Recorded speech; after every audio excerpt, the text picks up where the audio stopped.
Um, well, my name's TaylorKimpton.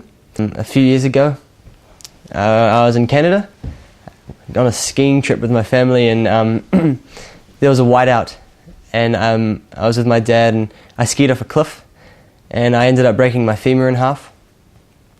We ended up getting it all fixed, and it was fine, and we got back to New Zealand, and I was walking again, and everything was fine, and then I got this this random disorder from it. The doctor said that I had like a 2% chance of getting it when I broke my femur, but yeah, I got it, and the head of my femur just started dissolving away. Eventually I got to the point where I just had barely a head of a femur at all, and it was just an incredible pain.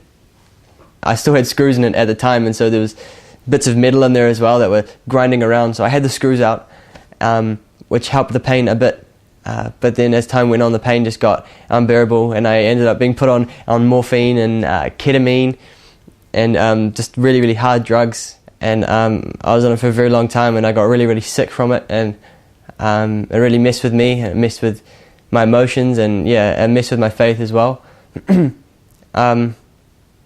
Eventually, they told us that they were going to try some sort of a drug called bisphosphonates.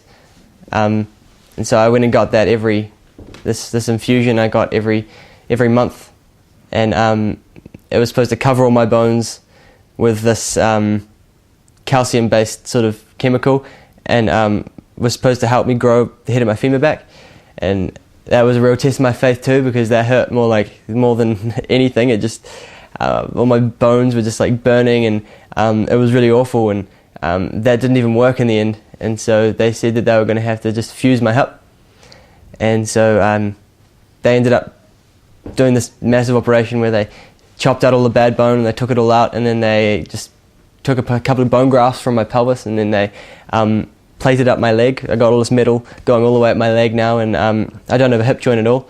Yeah, I guess that beginning sort of tested my faith, because I can't do the things I used to be able to do. I can't run, I can't bend it at all. I find things difficult. It still hurts.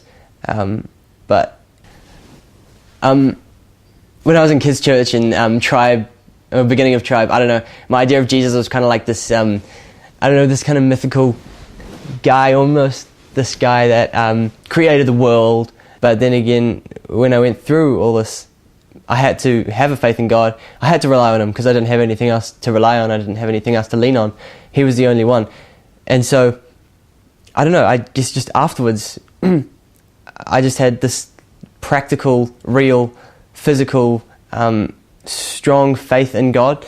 And now there's nothing that can break that, because God's just been through so much with me, and He's just held me through so much. And He's just shown me things in such a physical way. And that is just something that can never be taken away from me. And I just can just fully trust, and I can fully rely on God.